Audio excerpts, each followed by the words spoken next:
Cochonou, le saucisson au bon goût depuis 1971, vous présente Sud Radio, y a pas d'âge. Catherine Bully, David Arthur. Bonjour à tous, vous êtes peut-être sur le point de déjeuner. Merci d'être avec nous sur Y a pas d'âge jusqu'à 13h pour une heure de conseils, d'infos autour des sujets qui nous concernent tous. Au sommaire, David. Eh bien, il n'y a pas d'âge pour oser en parler du maintien à domicile des seniors. Guillaume Richard, le PDG du groupe WeCare, le leader du service à la personne à domicile, nous fera découvrir toutes les solutions et les aides financières qui existent. Il n'y a pas d'âge pour s'informer. 98% des seniors ont une complémentaire santé qui engendre bien sûr des frais souvent conséquents.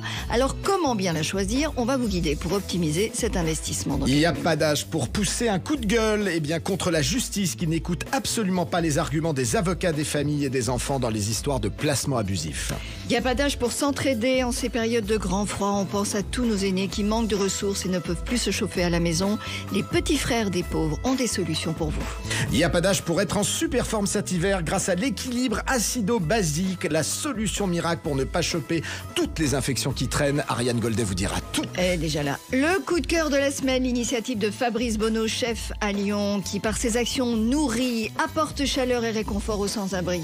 Il n'y a pas d'âge pour comprendre le cumul emploi-retraite. Comment concilier les deux? Jusqu'à quel niveau de rémunération? Quels sont mes droits? Et restez avec nous pour tout savoir. Et l'invité surprise est cette semaine Philippe Bouvard, qui n'ayant rien perdu de son mordant et de son humour, est à 94 ans le doyen des journalistes français en activité. Mon cher. Sud Radio, y a pas d'âge. Eh bien, dans Y a pas d'âge pour oser en parler, aujourd'hui, nous allons parler d'un vaste débat qui est en réalité incontournable dans le monde de demain. Et demain, je tiens à vous le dire, c'est dans moins de 24 heures, le maintien à domicile des seniors. Alors, ça doit être un des sujets prioritaires d'une France qui a envie d'avancer en bonne santé. Il ne faut pas se cacher. Absolument. Porter un autre regard sur nos aînés pour leur permettre de vivre convenablement et confortablement est une mission qui nous incombe à tous et d'autant plus à Y a pas d'âge, vous le savez. Et soucieux d'apporter en permanence des solutions concrètes, nous sommes aujourd'hui avec Guillaume Richard, le PDG créateur du groupe WeCare, qui est le leader du service à la personne à domicile. Alors ça comprend le ménage, le repassage, la garde d'enfance et l'accompagnement des personnes âgées ou handicapées. Bonjour Guillaume Richard. Bonjour. Bonjour. Alors Guillaume, le maintien à domicile des seniors, est-ce que c'est une chimère qui est figée dans quelques services à la personne ou est-ce que c'est une réalité qui connaît des innovations et des avancées réelles? Alors c'est bien évidemment une réalité. Aujourd'hui, l'ensemble des services à la personne accompagnent plusieurs millions de personnes âgées dans leur maintien à domicile, ce qui est, je vais le rappeler, quelque chose que souhaitent dans leur immense majorité les personnes âgées. Elles sont plus de 91% à dire qu'elles préféreraient vieillir à domicile plutôt que d'aller dans des établissements. Donc c'est à la fois une réalité et ça correspond au souhait, à la demande exprimée par l'essentiel des personnes âgées. Et puis il y a bien évidemment, comme dans ce secteur comme dans beaucoup d'autres, un certain nombre d'innovations, des innovations technologiques, mais aussi et surtout des innovations dans les services, dans la façon dont ceux-ci sont structurés. Alors, on vit dans une société agiste et on a souvent l'impression qu'en France, on a une image assez négative de la vieillesse. Comment pouvons-nous préparer ensemble le terrain d'une société qui accepte la vieillesse sous toutes ses formes? Alors, la question que vous posez est extrêmement bonne et valable, mais on aurait posé la même question sur la jeunesse, sur le handicap, Oui. sur les diversités culturelles ou cultuelles. On aurait eu exactement la même question. En fait, je pense qu'on a un vrai problème, une vraie problématique d'accepter qui on est, d'accepter les différences, d'accepter le vivre ensemble. Et ça, si j'avais la réponse, je pense que je serais président de la République, ou en tout cas, je postulerais pour l'être. Donc, je n'ai pas la réponse universelle à cette question qui est comment fait-on pour accepter les autres dans leur altérité, dans leurs différences, en considérant que ces différences sont une richesse et une source d'amélioration pour tous. Oui.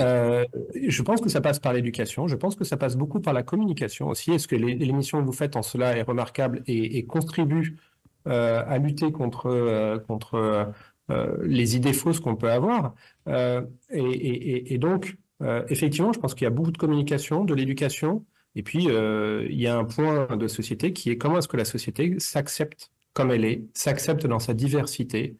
Ça, je pense que c'est la vaste difficulté auxquelles sont confrontés nos hommes politiques comment faire de la France un pays où il fait bon vivre ensemble, où chacun s'accepte dans ses différences, et où on voit la différence de l'autre non pas comme un danger, mais comme une opportunité, une source de richesse, parce que la différence, elle apporte beaucoup plus de richesse.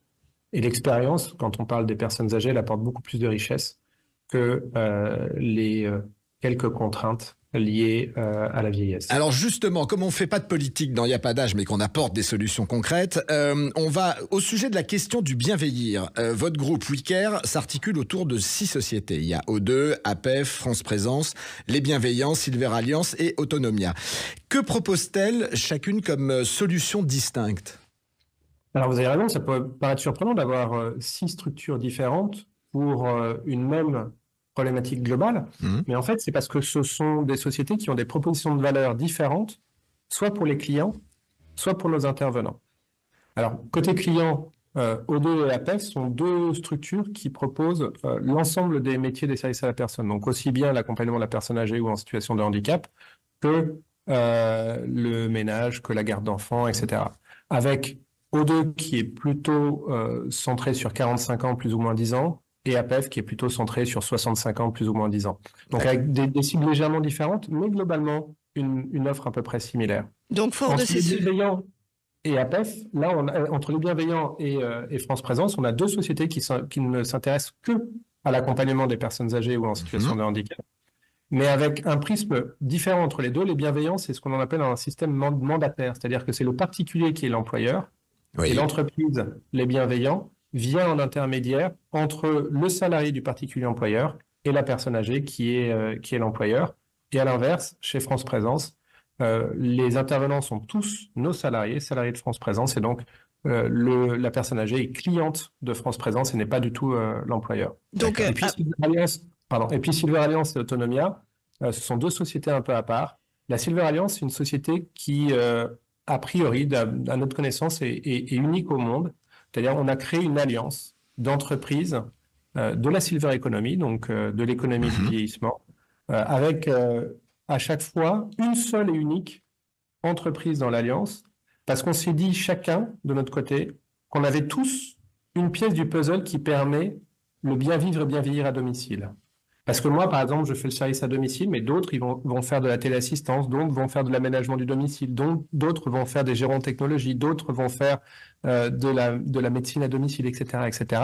Et donc, en fait, on a tous une petite pièce de ce puzzle, et en se réunissant, en faisant une alliance entre nous, eh ben, on est capable d'offrir à l'ensemble de nos clients un puzzle complet, et donc une gamme complète de services, de produits et d'aménagement du domicile qui permettent de bien vivre à domicile. Et donc, c'est ça le concept de la Silver Alliance, et c'est en ça que c'est unique à notre connaissance au monde. Et alors, enfin, Autonomia, c'est la dernière entreprise. C'est une entreprise qui part du principe que à un moment, quand on est aidant, déjà, on ne peut pas forcément être aidant de ses parents âgés ou vieillissants, où qu'ils soient en France. En moyenne, aujourd'hui, on vit à 274 km de chez nos parents.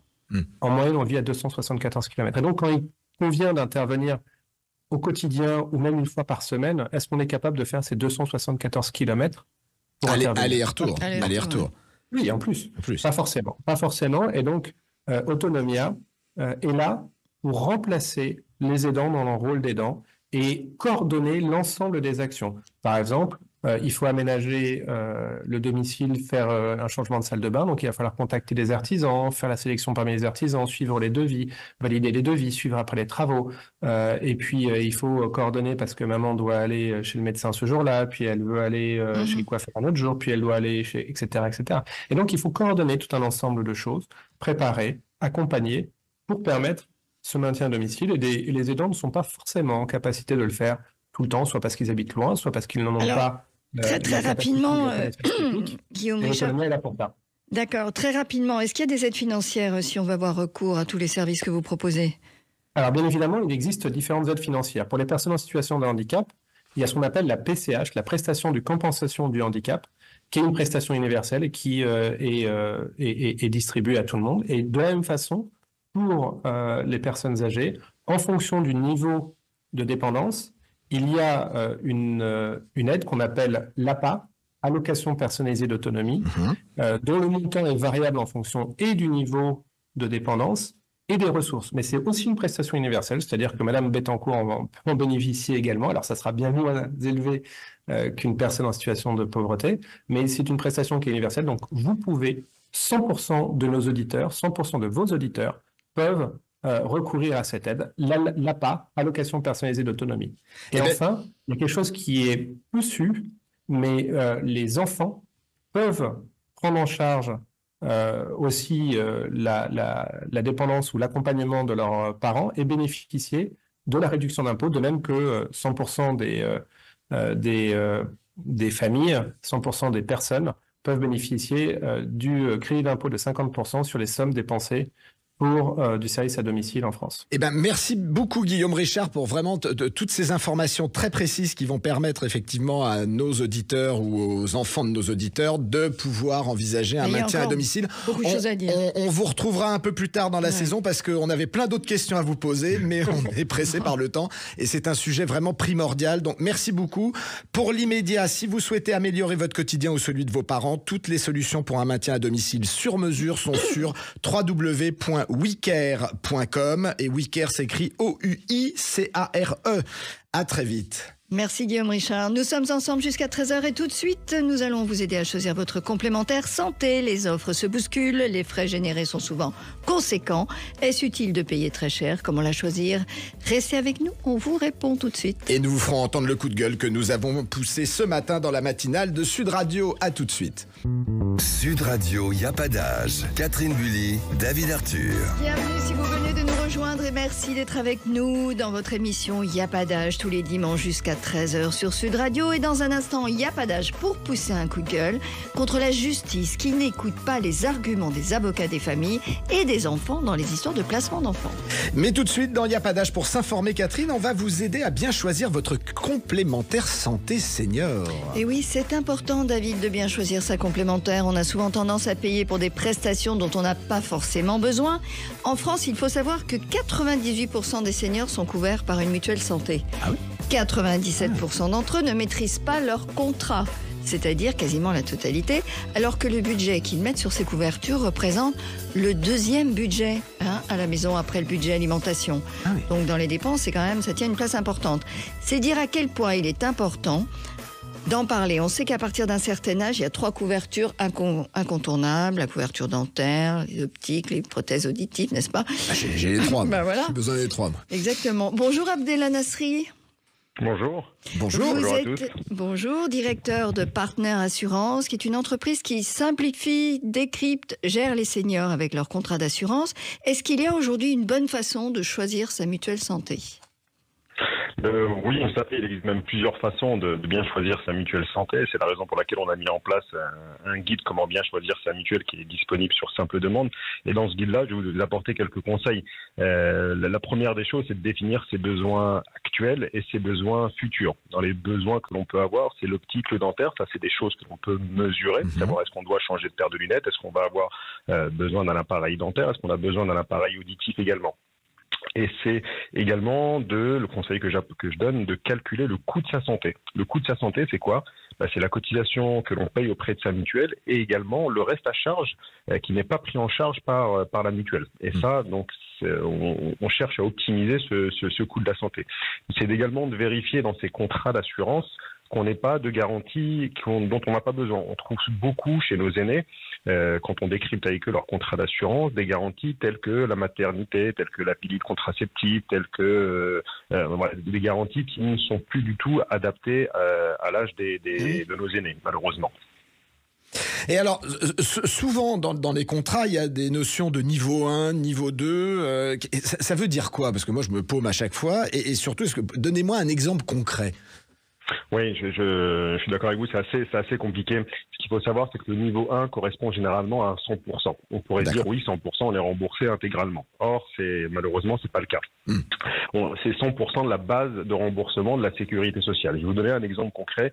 Si demain vous consultez un médecin généraliste qui est conventionné, le coût d'un médecin généraliste, c'est 26,50 €. Donc si on est à 100%, La sécurité sociale va rembourser environ 17,50 € et la mutuelle le reste, soit à peu près 9 €. Par contre, si demain vous consultez un médecin qui n'est pas conventionné, qui pratique des dépassements d'honoraires, là vous allez avoir un reste à charge. C'est-à-dire que si la consultation coûte 30 €, vous allez toujours être remboursé sur la base de 26,50 €. Et là, ça vaut le coup d'avoir peut-être un niveau 2 sur lequel on va être sur du 125, du 150 ou du 175% de remboursement de la base de sécurité sociale. Alors, quand on prend une mutuelle santé, forcément, ça a un coût. L'offre sur le marché aujourd'hui, elle est quand même très grande. Il y a les grands groupes, AXA, Allianz, CNP, qu'on connaît tous. Il y a des plus petits groupes, Phoenix, Assurance Santé Senior. Une fois qu'on a cerné à peu près ses besoins, qu'est-ce qui doit guider notre choix vers telle ou telle mutuelle ? Il y a plusieurs choses. C'est une très bonne question. C'est tout d'abord les taux de remboursement. Ça, c'est la première des choses. Donc ça peut être assez compliqué, mais c'est toujours en fonction de ses besoins. C'est également les délais de remboursement. Toutes les compagnies d'assurance ou mutuelles n'ont pas forcément les mêmes délais de remboursement. Il y a un autre élément qui est important, et on le voit à travers nos clients et nos aidés, c'est les délais de carence. Lorsque vous souscrivez à une nouvelle complémentaire santé, vous pouvez avoir malheureusement des délais de carence et des délais pendant lesquels vous n'êtes pas remboursé pendant 1 mois, 2 mois, 3 mois. C'est également de vérifier le réseau de soins de santé. Certaines compagnies vont vous accorder un certain nombre de réductions si vous allez chez tel ou tel opticien ou si vous allez chez tel audioprothésiste, par exemple. Et le dernier point qui est très important et qu'on a tendance à oublier malheureusement, c'est les garanties d'assistance. Vous savez, c'est toutes ces petites lignes qui figurent à la fin de votre contrat que personne ne lit jamais, alors qu'il y a dedans énormément de garanties telles que l'aide à domicile, le portage de médicaments, par exemple, suite à une hospitalisation, même le coiffeur à domicile. Ça, c'est des choses qui sont proposées parfois par certains assisteurs. Ah ben écoute, alors merci pour ce tuyau, je ne sortirai plus de chez moi. Pour ceux qui nous écoutent et qui ont un faible pouvoir d'achat, qu'est-ce que vous leur conseillez et quel est le meilleur compromis entre être bien couvert, pour être bien couvert, est-ce que vous avez quelques exemples ? Oui, pour ceux qui ont un faible pouvoir d'achat, là aussi, on va calculer avec eux le coût de la santé. Ce que je disais tout à l'heure, c'est la cotisation plus le reste à charge. Dans certains cas, il vaut mieux passer sur un niveau 1, quitte à avoir à payer sa paire de lunettes de sa poche, mais avoir un coût de la santé qui va être réduit. Et dans certains cas aussi, on va peut-être augmenter un peu la cotisation pour avoir un meilleur reste à charge. Ça, c'est le premier point. Le deuxième point, ce que je peux conseiller à vos auditeurs également, c'est de passer par le 100% santé. C'est un dispositif que l'État a mis en place sur l'optique, le dentaire et l'audioprothèse. À savoir que ce 100% santé, quand vous passez par ce dispositif, vous n'avez plus de reste à charge. Donc, on n'a pas forcément les meilleures paires de lunettes, mais on a tout de même une bonne paire de lunettes avec des verres qui sont relativement corrects, et ce qui permet de ne pas avoir à payer de sa poche sa paire de lunettes ou ses prothèses dentaires ou encore sa prothèse auditive. Eh bien, écoutez, merci beaucoup Abdellah Nasri vraiment merci pour tous ces conseils concrets, qui vont permettre à chacun de se protéger efficacement et au meilleur prix. Je rappelle que si vous avez besoin de renseignements, vous allez sur le site de Partner Assurance. Et puis on peut toujours faire appel à un courtier si on a besoin de conseils. Exactement, on est là pour ça. Merci beaucoup Abdellah, à bientôt. À très bientôt. Et maintenant David, nous allons écouter un extrait du coup de gueule que nous avons passé ce matin contre la justice qui n'écoute pas les arguments des avocats des familles et des enfants dans ces histoires de placement d'enfants. Il n'y a pas d'âge pour pousser un coup de gueule. Ce coup de gueule va être contre la justice qui n'écoute pas les arguments des avocats des familles et des enfants dans les histoires de placement d'enfants dans les foyers de l'ASE, l'aide sociale à l'enfance.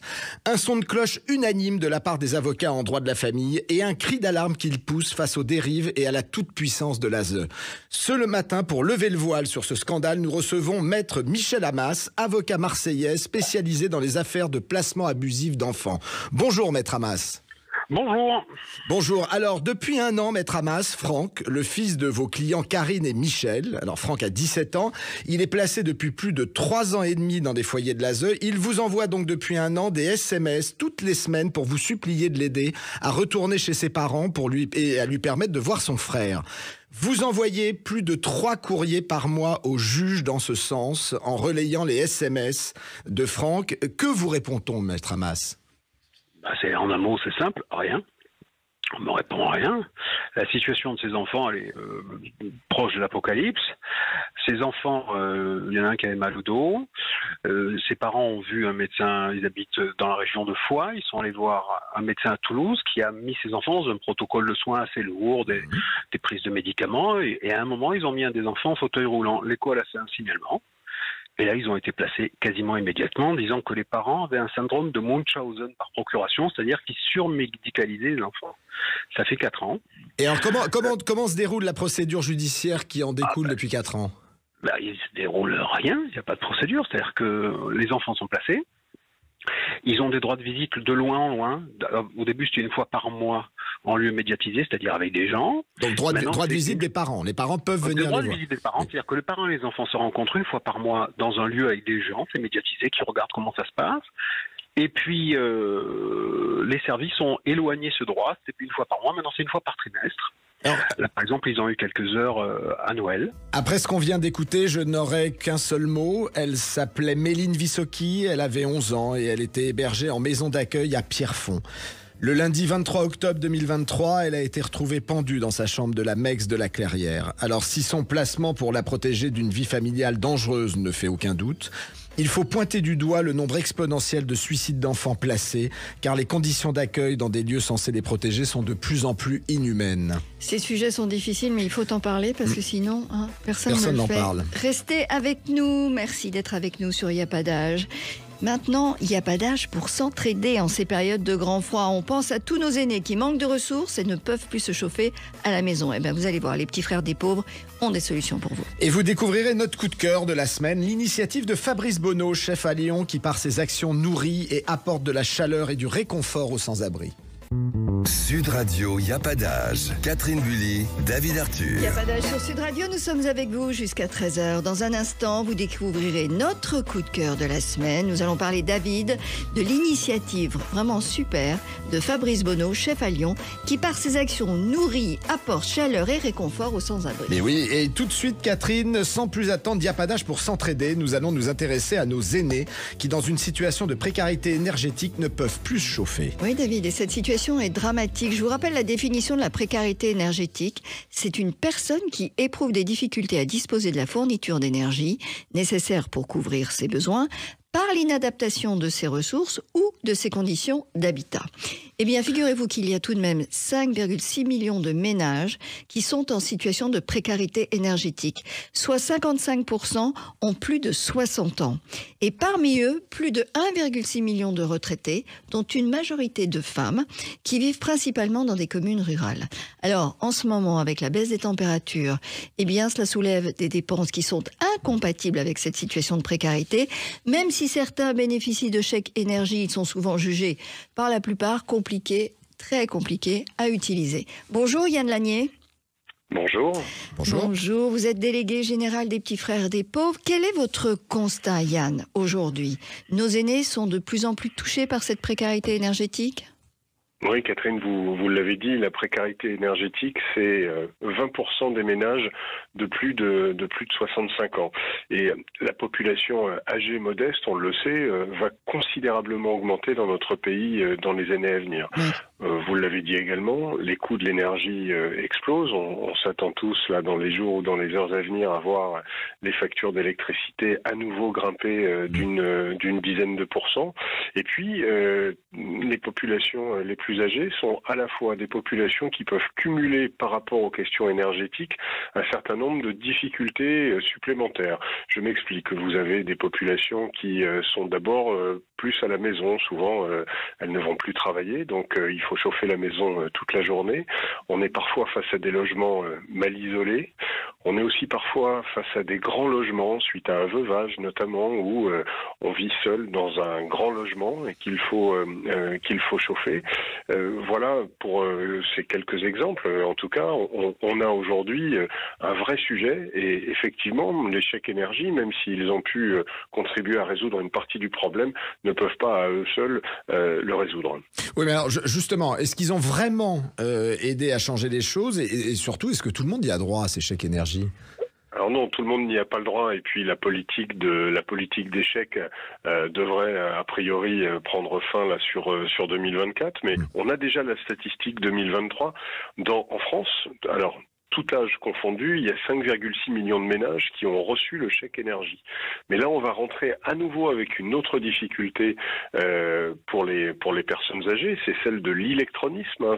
C'est aussi la difficulté d'accès aux services publics où le service public de proximité, l'assistance sociale peut être aujourd'hui remplacé par rien du tout. Ça arrive souvent, un serveur vocal ou un site internet, et vous avez des personnes qui ne savent pas aujourd'hui faire valoir leurs droits avec cet électronisme dont il faut là aussi vraiment prendre la mesure de ce qui est en train de se passer. Alors qu'est-ce qu'on peut faire pour concrètement les aider à avoir accès à ces informations ?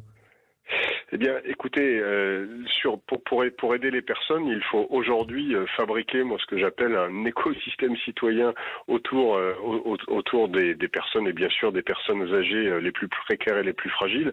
C'est le job d'associations comme les Petits Frères des Pauvres. Nous, nos bénévoles accompagnent au quotidien 30 000 personnes et nous œuvrons auprès d'elles pour, bien sûr, rompre l'isolement social, puisque ça, c'est le cœur battant de l'action des Petits Frères des Pauvres. Mais il y a aussi, nous comme d'autres, beaucoup d'associations qui aident directement les personnes, parfois à financer la facture d'électricité quand manifestement ces derniers peuvent pas le faire. Mais c'est vraiment une question aujourd'hui d'organisation sociale de notre pays et de faire en sorte que dans chaque commune, eh bien, on puisse, que ce soit les services publics ou les citoyens, être particulièrement attentifs à la qualité de vie de nos aînés. Alors, vous avez plus de 380 équipes en France. Est-ce que vos actions sont faciles à mener un peu partout en France, ou est-ce que vous avez des besoins dans des régions plus que dans d'autres ? Alors, vous savez, Catherine, les Petits Frères des Pauvres, ils fonctionnent avec trois choses. Tout d'abord, des bénévoles. Notre association agit grâce aux bénévoles. Je les remercie encore. Donc, il y a des régions où nous avons toujours besoin et nous accueillons de manière très très régulière des bénévoles qui viennent nous rejoindre pour des missions d'accompagnement de personnes. Mais on a tout un tas d'autres missions. Ça, je renvoie vers le site internet des Petits Frères pour tout connaître là-dessus. Mais on parle très souvent des Petits Frères des Pauvres dans la presse locale. On a souvent des équipes, il y en a 380 sur le territoire français en proximité. Donc c'est aussi des personnes qu'on peut aller voir pour mieux connaître notre activité. Et puis on a toujours besoin de dons. Hein. Nous sommes une association qui vit de la générosité du public. Hein, donc c'est important pour cela. Mais on a aussi besoin de citoyens qui comprennent, et c'est pour ça qu'on prend souvent la parole pour dire aussi, vous pouvez devenir bénévole, vous pouvez bien sûr devenir un donateur auprès des Petits Frères des Pauvres, mais simplement si vous êtes un citoyen et que par notre échange d'aujourd'hui, par exemple, j'arrive à vous convaincre d'être plus attentif aux personnes âgées dans notre pays, eh bien là aussi on aura gagné quelque chose. Eh bien, merci beaucoup Yann Lasnier pour ces paroles précieuses, et merci de prendre soin de nos aînés. À bientôt. À très vite. Et puisque nous parlons de froid, David, on va parler de quelque chose de très important. L'équilibre acide-base, très important en période hivernale pour ne pas choper les infections. Eh bien, effectivement, Catherine, alors pour être en forme et vigoureux cet hiver, vous m'avez fait découvrir effectivement cet accord, cet équilibre acido-basique, parce que je comprenais rien, je n'étais même pas d'ailleurs au courant. Et plutôt que de longs discours pour en parler, nous avons aujourd'hui avec nous la spécialiste de l'équilibre acido-basique, Ariane Goldet, la reine de l'acido-basique. Bonjour Ariane Goldet. Bonjour à tous. C'est vrai que c'est pas très simple à comprendre, alors j'ai essayé de faire court et simple justement. Alors, notre organisme, pour bien fonctionner, doit avoir un pH autour de 7. On l'apprend à l'école. En dessous, c'est acide. Au-dessus, c'est basique. Oui. Donc, il faut qu'il reste à 7. Le problème, c'est que très souvent, il vire à l'acide. Comme il doit maintenir son pH à 7 et que on mange mal, on a du stress, on a de la pollution, il va vers l'acide. Et pour compenser et rester au pH neutre, eh ben, il va puiser des sels dans l'organisme. Qu'est-ce qu'il va puiser ? Il va puiser dans les os, il va puiser dans le magnésium. Si bien il puise dans les os, on se déminéralise. Il puise dans le magnésium, on est fatigué. Donc tout ce processus de déminéralisation interne qu'on ne sent pas tellement, mais vous voyez qui se fait tout au long des années, entraîne une fatigue chronique, des crampes, des contractures, de la fragilité osseuse, des gingivites, des sinusites, même des calculs rénaux. Mais en plus de ça, dans les sociétés modernes actuelles, les gens sont à 95% acides. Bien sûr, mais bien sûr parce qu'on mange mal. D'abord, l'air est pollué, le stress et la pollution. Mais en plus, on mange mal. C'est-à-dire qu'on a une alimentation qui est beaucoup trop acide. Voilà. Donc, il faut compenser. Alors, qu'est-ce qu'on fait pour ça? Alors, moi, concrètement, je voudrais comprendre un truc. Comment je sais quel est mon taux d'acidité? Il faut que j'achète quoi? Alors, on peut acheter en pharmacie des petites bandelettes et on voit avec les urines où est-ce que vous en êtes. Ça, vous voyez ça avec votre pharmacien. Donc c'est urine et pas salive. C'est urine. D'accord. Et ensuite, vous avez une deuxième chose, c'est que vous voyez aux symptômes. Vous le voyez très bien aux symptômes. Vous êtes fatigué, vous avez des phénomènes inflammatoires, de l'arthrite, des sinusites, tout ça. Et là, vous voyez que vous n'êtes pas bien. Et surtout très fatigué, très sensible au stress. Oui, mais alors sans cette information que vous nous délivrez, Catherine et vous, Ariane, on ne peut pas être au courant que ça existe. Moi, je ne le savais pas du tout. Ah non, on ne le sait pas. Non, on ne le sait pas. Non, c'est quelque chose qu'on connaît, dont on parle pas beaucoup parce que c'est compliqué. Voilà. D'accord. Voilà. C'est compliqué. Voilà. Alors. Bon, alors concrètement, on peut pas se priver ad vitam de tous les aliments, On fait comment? Alors, on lève le pied. Je vais pas vous dire d'arrêter, mais on lève le pied surtout sur les protéines animales, la viande rouge, les œufs, le poisson, les excitants, le cacao, la théine, le maté. Enfin, on connaît l'alcool, tout ça. Les produits raffinés, comme les fromages à pâte dure. Attention, le champion de l'acidité, c'est le parmesan. Ah bon? Oui. Alors j'étais l'autre jour en Italie, j'ai eu un article comme quoi c'était ce qui est de meilleur pour la santé. Oui, mais c'est acide. C'est acide. Et puis vous étiez en Italie. Vous n'allez pas vous dire le contraire. Il faut faire attention au sel.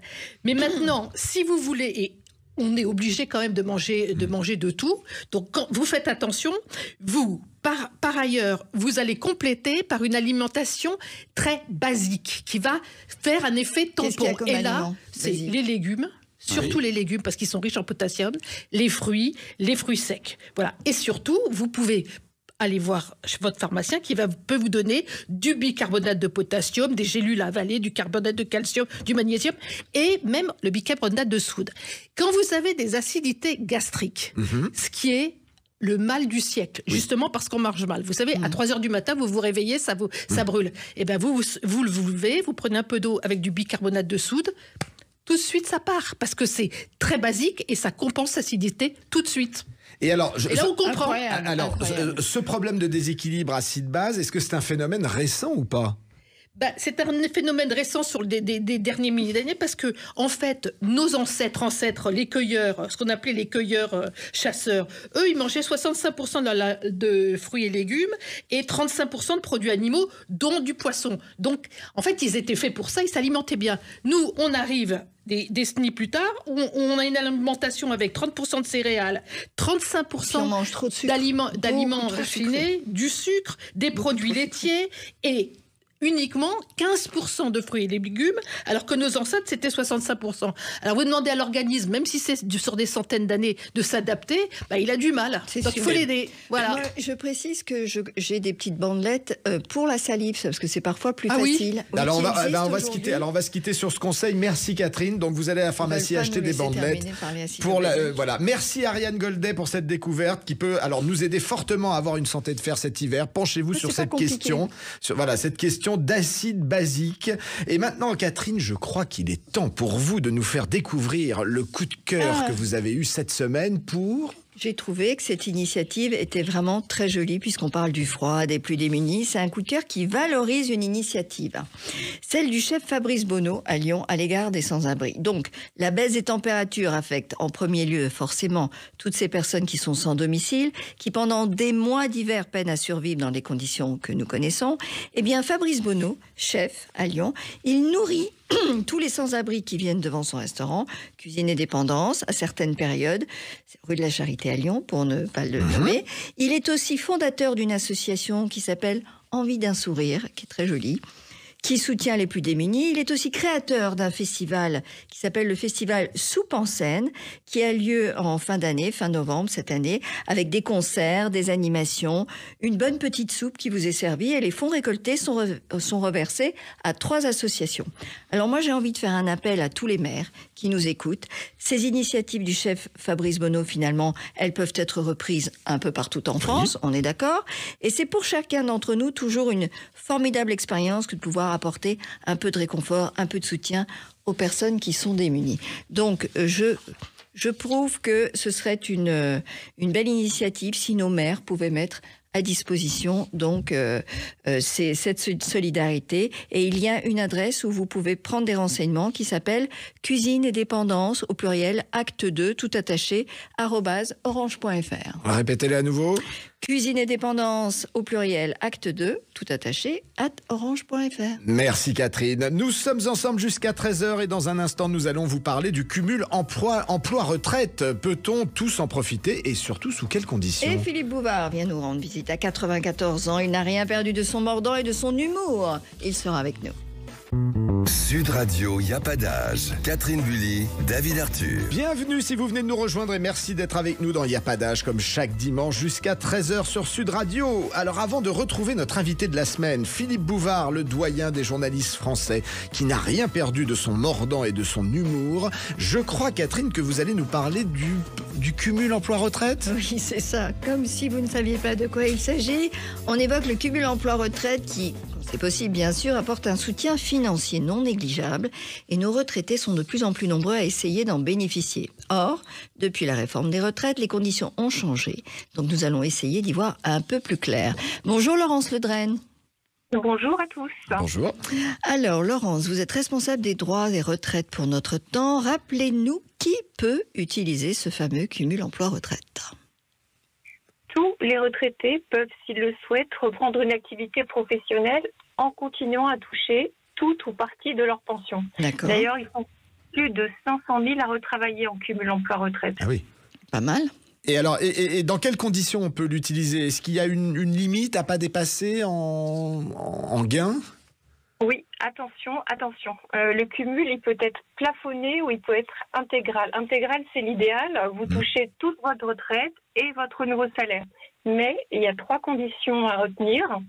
Alors écoutez bien, il faut avoir obtenu toutes ces retraites. Il faut aussi avoir atteint l'âge légal, donc pas de départ anticipé. Oui. Et il faut avoir les fameux trimestres qui sont nécessaires pour le taux plein.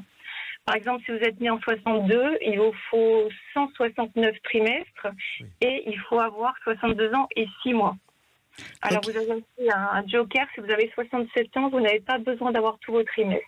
Ah, d'accord. Si vous n'avez pas tout ça, eh bien vous êtes en cumul plafonné. Ça veut dire que votre retraite peut être diminuée si le total de vos retraites et de votre nouveau salaire dépasse un certain montant, c'est 2 827 € précisément en 2024. Et donc si ça dépasse, votre retraite est réduite d'autant. Ah oui, il faut faire très attention. Faire très attention à ça.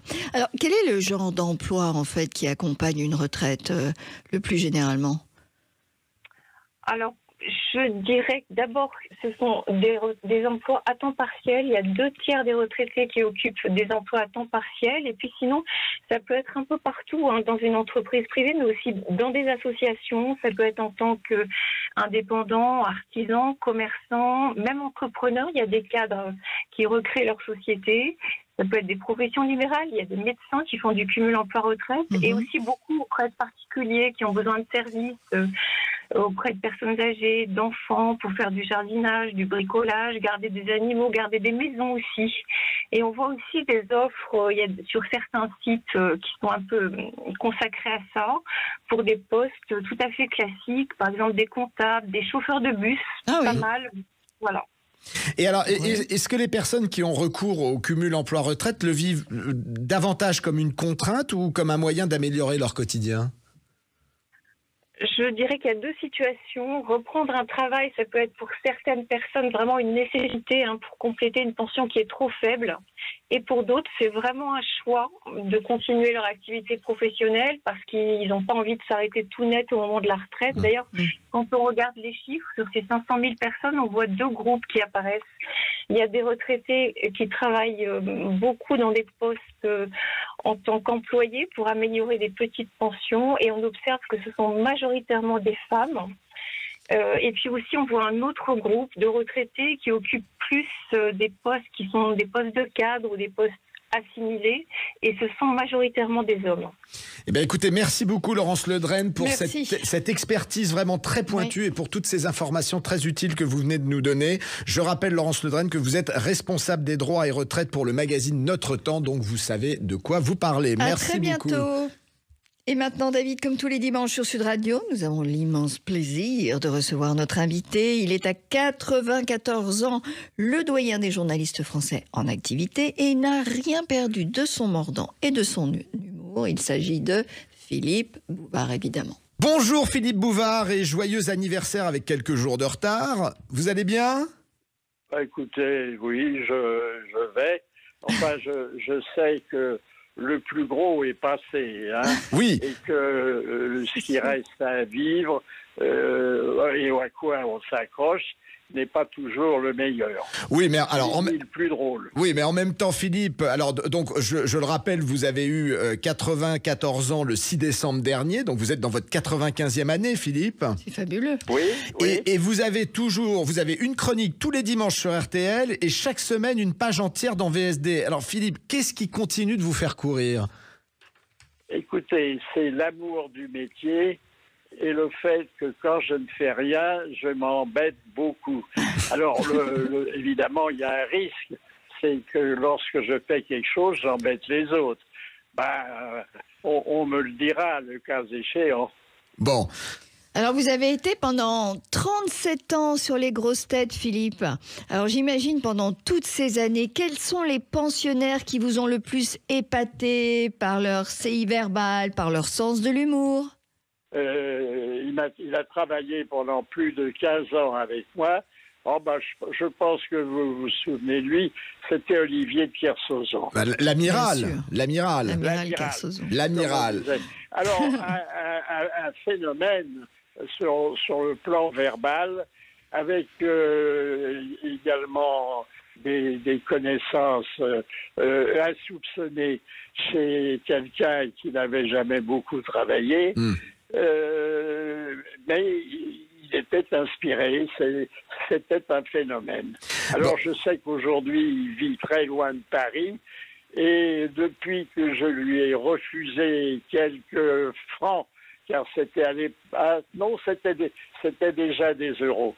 Depuis que je lui ai refusé quelques euros, je n'ai jamais plus eu de nouvelles. Oh. Ah écoutez, alors la fidélité est sur l'euro. Oui. Non, mais vous savez, les gens qu'on fait travailler, même si ce sont des amis, ils pensent d'abord au rapport que le travail peut leur donner. Hein. Bon, c'est jamais désintéressé. C'est clair. Alors Philippe, dans une société de wokistes, d'hypocrites et de constipés comme la nôtre en ce moment, c'est pas moi qui le dis, hein, c'est ma charcutière, est-ce que de continuer à dire ce que vous avez envie de dire, c'est pas le luxe suprême de votre réussite ? Si, bien sûr. Cela dit, ce que j'ai envie de dire, mais je suis moi-même en état d'autocensure. Je sais bien qu'il y a des sujets qu'on ne peut pas aborder sur une radio honnête. Je sais bien que sur le plan politique, il faut être également très prudent. J'ai usé de la libre parole. Mais alors, je crois qu'elle a peu à peu disparu. Alors, justement, vous êtes sur une radio où on peut tout dire, Philippe. Qu'est-ce qui vous agace aujourd'hui ? Ce qui m'agace, ce sont les politiques. Je vous avoue que je ne suis plus. Hein. En plus, on nous raconte des histoires. On augmente nos impôts, on vit moins bien qu'avant et les politiques sont beaucoup plus prétentieux. Mais j'ai gardé un excellent souvenir de certains d'entre eux et j'ai été très ami avec Sarkozy. Et même Sarkozy est le seul président de la République qui me souhaite mon anniversaire. Mais il est vrai que je suis né le 6 décembre et c'est le jour de la Saint-Nicolas. C'est vrai. Alors, Philippe, vous avez calculé une fois que si vous vouliez récupérer tout ce que vous avez cotisé pour votre retraite, il faudrait que vous viviez jusqu'à 107 ans. Est-ce que c'est pas ça, oui. Est-ce que c'est pas ça le secret de votre longévité? Ça me ferait plaisir de récupérer, mais peut-être que ce serait un peu long à vivre. Alors, de toute façon, je suis en train de mitonner un livre sur la retraite et les retraités. Alors, pour l'instant, je suis en discussion très avancée avec les éditions du Rocher. Oui. Et j'ai déjà trouvé le titre du livre. Ça sera le 70e que je publierai.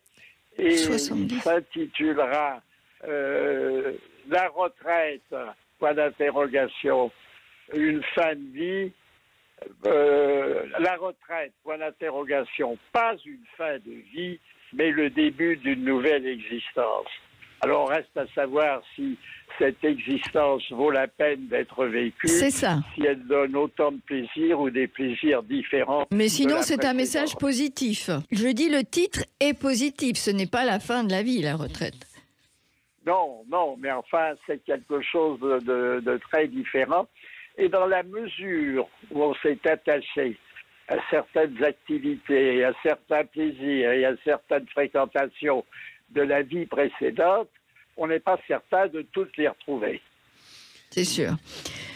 Bien. Bah écoutez, merci beaucoup Philippe. Juste en un mot, quelle a été votre plus grande chance et votre plus grande fierté dans cette vie très bien nourrie? Oh, ma plus grande fierté, c'est une fierté familiale. C'est d'avoir pu célébrer, voici quelques semaines, mon 70e anniversaire de mariage. Ah, formidable. C'est beau, ça. D'avoir eu 2 filles qui sont très intelligentes, très cultivées, 4 petits-fils qui ont de belles situations et 2 arrière-petits-fils qui ont 9 ans et 5 ans et qui sont des surdoués. Eh bien, écoutez... Si vous voulez, c'est une fierté familiale. On vous souhaite en tout cas pour cette année 2024 de partager énormément de très beaux moments avec toute cette famille, toute cette belle famille. Merci Philippe pour ces douces paroles. Portez-vous bien et on compte sur vous pour venir nous voir à la sortie de votre livre aux éditions du Rocher. À très vite. Merci Philippe, merci à vous tous de nous avoir suivis avec David. Nous vous souhaitons de passer un excellent dimanche sur Sud Radio et bien évidemment, on vous souhaite une excellente semaine. Et on se retrouve dimanche prochain à 7h49 dans la matinale de Jean-Marie Bordry pour notre chronique Il n'y a pas d'âge pour pousser un coup de gueule et entre 12h et 13h pour votre émission préférée avec plein de nouveaux rendez-vous. Bonne semaine à tous. Sud Radio, il n'y a pas d'âge. Avec Cochonou, le saucisson au bon goût depuis 1971. Cochonou, un petit bout de chez nous.